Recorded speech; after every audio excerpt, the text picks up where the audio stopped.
अरविंद सिंह बहुत बहुत स्वागत करता हूं आपके अपने चैनल सरस्वती ट्यूटोरियल्स में। और हम पढ़ रहे थे अपना टॉपिक इलेक्ट्रोमैग्नेटिज्म। मैं पहले आपको आपके टॉपिक से लिंक करा देता हूं।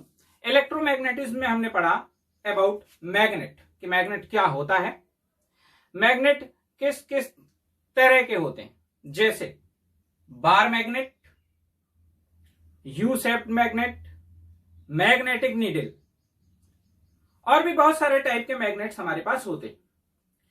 उसके बाद हमने पढ़ा कि ये जो मैग्नेट होता है इसके चारों ओर एक मैग्नेटिक फील्ड जनरेट होती है, चुंबकीय क्षेत्र, और अगर कोई भी दूसरा मैग्नेटिक सब्सटेंस या दूसरा मैग्नेट उस फील्ड में आता है तो उसके ऊपर एक फोर्स लगता है।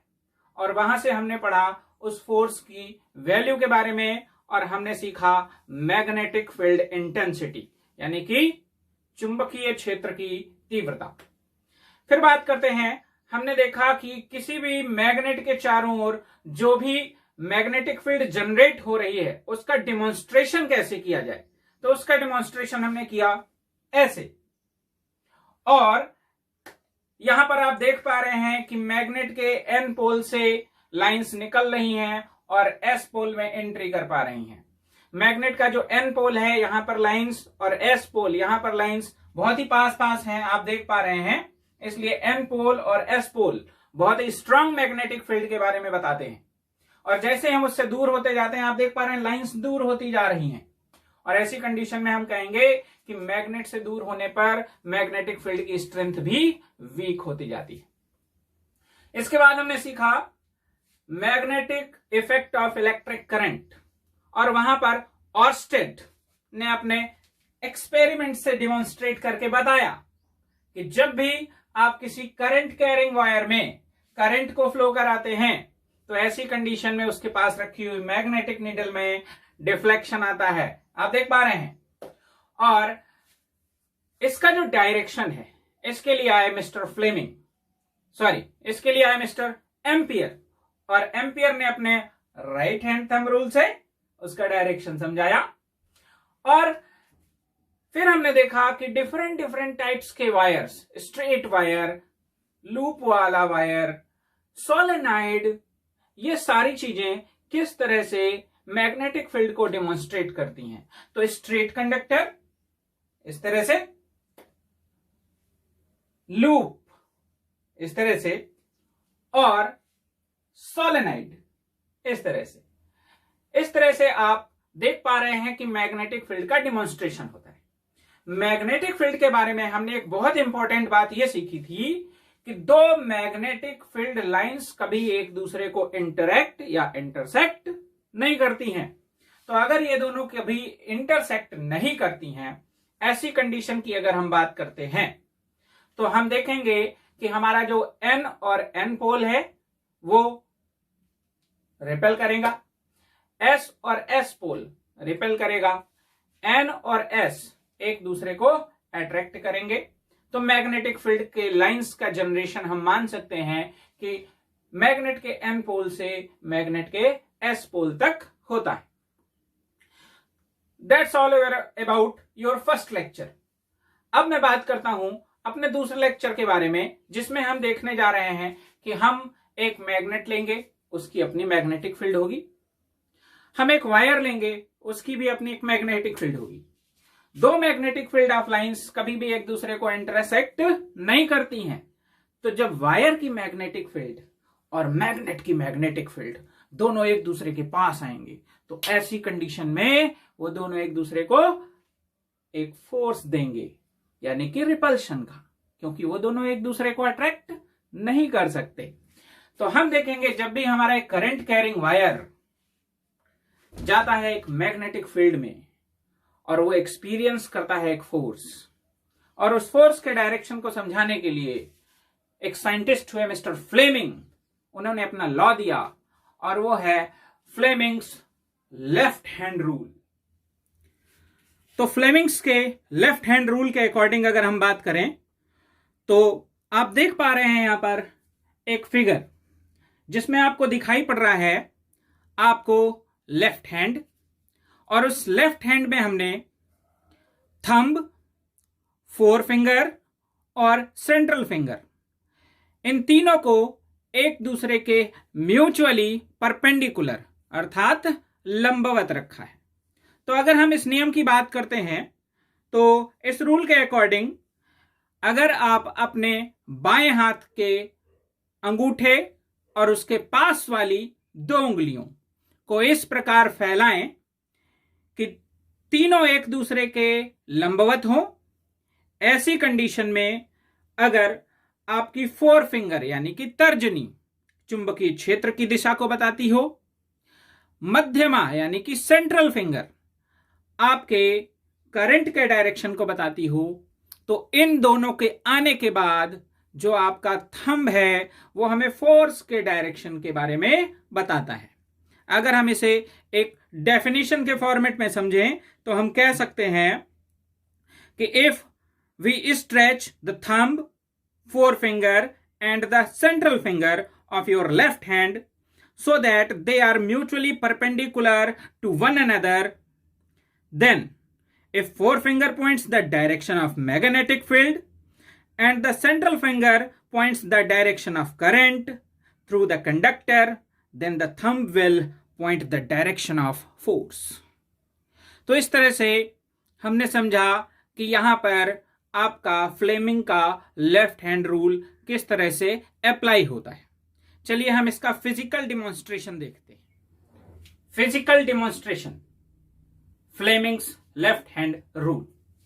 यहां पर आप देख रहे हैं कि हमारे पास 2 मैग्नेट हैं, एक मैग्नेट का एन पोल और दूसरे मैग्नेट का एस पोल यहां पर दिखाया गया है, और हमारी जो मैग्नेटिक फील्ड है वो बनती है N2S। तो ये आप देख पा रहे हैं N से S की ओर मैग्नेटिक फील्ड बन रही है। इस मैग्नेटिक फील्ड में मैंने एक कंडक्टर रखा जिसमें करंट फ्लो हो रहा है, और करंट इस मैग्नेटिक फील्ड के साथ परपेंडिकुलर है, आप देख पा रहे हैं 90 डिग्री के एंगल पर है। और ऐसी कंडीशन में फ्लेमिंग ने क्या बताया कि जब भी हम अपने लेफ्ट हैंड के थंब, उसके पास वाली 2 उंगलियां यानी कि फोर फिंगर और सेंट्रल फिंगर को इस तरह से फैलाएं कि तीनों एक दूसरे के परपेंडिकुलर हो जाएं। आप हर एंगल से देख सकते हैं, परपेंडिकुलर, परपेंडिकुलर, परपेंडिकुलर। ऐसी कंडीशन में जब आपकी जो फोर फिंगर है ये मैग्नेटिक फील्ड के डायरेक्शन को बताती है, आपका सेंट्रल फिंगर ये करंट के डायरेक्शन को बताता है, तब इसकी भी मैग्नेटिक फील्ड जनरेट होगी जो कि करंट कैरिंग वायर है, और दोनों ही फील्ड्स एक दूसरे को इंटरेक्ट ना करने की वजह से रिपल करेंगी, और हमारा जो कंडक्टर है इस पर एक फोर्स लगेगा, और ये फोर्स आप देखिए मैग्नेटिक फील्ड, करंट और ये थंब बताता है फोर्स का डायरेक्शन, तो इस पर फोर्स लगेगा आपकी ओर, आप देख पा रहे हैं। इसको याद रखने के लिए हमने एक छोटा सा तरीका सीखा और बनाया कि जैसे आप देख पा रहे हैं फोर्स, इसको हमने कहा फादर, जो कि हमें बताता है थंब। दूसरा मैग्नेटिक फील्ड, इसको हमने कहा मदर, और तीसरा करंट यानी कि वैद्युत धारा, इसको हमने कहा चाइल्ड। तो यहां पर आपके पास है फादर, मदर और चाइल्ड। जब ये 2 प्रेजेंट होंगे तो तीसरा अपने आप एक्ट करेगा। यहां पर फोर्स की प्रेजेंट पहले नहीं होती। ऑर्डर आपको याद रखना है। सबसे पहले मैग्नेटिक फील्ड में करंट कैरिंग वायर को रखेंगे, और ऐसी कंडीशन में वायर एक फोर्स एक्सपीरियंस करेगा। तो यह है आपका physical demonstration Fleming's left hand rule का। अब बात करते हैं इसके एप्लीकेशन की, और इसका सबसे अच्छा एप्लीकेशन है इलेक्ट्रिक मोटर। तो आइए देखते हैं क्या है इलेक्ट्रिक मोटर, क्या है उसकी वर्किंग और क्या हैं उसके पार्ट्स। स्टूडेंट्स, आप देख पा रहे हैं ये है आपका इलेक्ट्रिक मोटर। ये आपको जो दिखाया जा रहा है ये इसका एक्सटर्नल सिस्टम है। अगर हम इसको बहुत सारे पार्ट्स में ब्रेक करें तो ये कुछ इस तरह से नजर आएगा, और अगर हम अपने लेवल के अकॉर्डिंग इसको थोड़ा सा समझने की कोशिश करें तो इसमें जो वर्किंग पार्ट्स हैं वो आपके कुछ इस तरह से हैं। तो सबसे पहले हम इसके वर्किंग पार्ट्स के बारे में बात करते हैं। यहां पर आपको दिख रहे हैं दो मैग्नेट N और S। ये बनाते हैं अपनी मैग्नेटिक फील्ड N से S की ओर। ये बहुत ही ज्यादा पावरफुल मैग्नेट्स होते हैं। इन्हें हम क्षेत्र चुंबक यानी कि फील्ड मैग्नेट कहते हैं। दूसरा, आप यहां पर देख रहे हैं एक रेक्टेंगुलर यानी कि आयताकार। तो ये जो आपको आयताकार हिस्सा दिख रहा है, रेक्टेंगुलर हिस्सा दिख रहा है, इसे हम बोलते हैं armature. A, B, C, D, ये हमारा आर्मेचर है। तो आर्मेचर का क्या मीनिंग है ये आपको समझा देता हूं। जैसे आप देख पा रहे हैं इस तरह से हमारे पास एक फ्रेम है ये, और ये जो फ्रेम है ये बीच में हॉलो है, खाली है, कुछ इस तरह से, और हमने इसके ऊपर वायर लपेट दिया बहुत सारा इस तरह से। तो ये जो डिजाइन तैयार हो रहा है इस डिजाइन का नाम है आर्मेचर। इसमें हमारे पास अंदर एल्यूमिनियम का एक फ्रेम होता है और उस एल्यूमिनियम के फ्रेम पर हम कॉपर की वायरिंग को एक दूसरे के पास बहुत ही पास पास वाउंड कर देते हैं। तीसरा, इससे जुड़ा हुआ है एक सेफ्ट। सेफ्ट का मतलब है यहां पर एक रॉड है, जो कि इसके ऊपर जो मटेरियल लगा हुआ है वो इंसुलेटिंग मटेरियल है, यानी कि इसमें से करंट होकर अभी पास नहीं होने वाला है। इस रॉड के ऊपर आप देख पा रहे हैं यहां पर दो रिंग्स लगे हुए हैं जो बीच से स्प्लिट हैं। तो आपको क्या करना है, एक छल्ला लेना है चौड़ा सा, उसको कट कर देना है। कट कर देने के बाद इसके दोनों साइड से फिट कर देना है। इसको हम बोलते हैं स्प्लिट रिंग्स, विभक्त वलय। फिर इसके बाद आप देख पा रहे हैं इस ब्लू वलय के साथ ये ब्लैक कार्बन बुसेस कनेक्टेड है। तो ये कार्बन के ब्रशेस हैं। ये जो रिंग है जब ये घूमता है तो ये कार्बन के ब्रशेस के ऊपर से स्लिप होती हुई घूमती है। तो ये जो आपके ब्रशेस हैं ये हैं X और Y। इन ब्रशेस से आपका ये जो आर्मेचर है इसके एंड्स को कनेक्ट कर दिया गया। जैसे आपने इसके ऊपर वायर लपेटा तो वायर के दो एंड होंगे, एक एंड को आपने X से और दूसरे को Y से कनेक्ट कर दिया। इसके बाद हम इस X और Y के लिए एक एक्सटर्नल सर्किट बनाते हैं, और उस एक्सटर्नल सर्किट में हम देख रहे हैं यहां पर हमारे पास कनेक्टिंग वायर्स हैं, बैटरी है, की है, और फिर कनेक्टिंग वायर Y ब्रश से ऐड हो जाता है। तो ये है हमारा डेमोन्स्ट्रेशन किसका, internal working parts of electric motor. बात करते हैं इसके प्रिंसिपल की। तो आप क्या देखेंगे कि यहां पर हमने बैटरी लगाई। बैटरी के पास होती है इलेक्ट्रिकल एनर्जी, और जब ये इलेक्ट्रिकल एनर्जी अभी हम स्पेंड करेंगे तो हम ये देखेंगे कि हमारा जो मोटर है उसकी जो आर्मेचर है वो इस शेफ्ट के ऊपर रोटेट होती है। किसी भी टाइप के मोटर में अगर आप देखें, चाहे वो फैन हो, चाहे आपका पानी खींचने वाला मोटर हो, समरसेबल हो, ऐसी सब कंडीशंस में मोटर रोटेट करता है। रोटेट करने का मतलब वर्क करना, और जहां वर्क होता है वहां पर एनर्जी आती है, और उस एनर्जी को हम कहते हैं मैकेनिकल एनर्जी, यानी कि यांत्रिक ऊर्जा। तो यहां पर आप देख रहे हैं हमने दिया electrical energy from the battery, और हमें मिला रोटेट होने का मतलब घूमना, मैकेनिकल एनर्जी। तो यहां पर आप देख पा रहे हैं इलेक्ट्रिकल एनर्जी कन्वर्ट होती है मैकेनिकल एनर्जी में।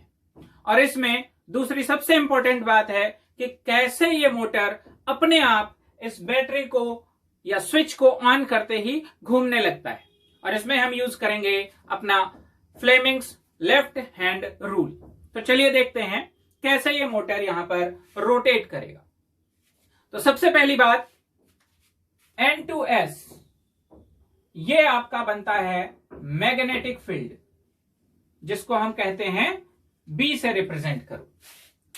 फिर हमने यहां पर बैटरी के पॉजिटिव एंड को X से जोड़ा है, तो आप देख पा रहे हैं आपका करंट X से होता हुआ सबसे पहले वायर AB में एंट्री करता है, AB।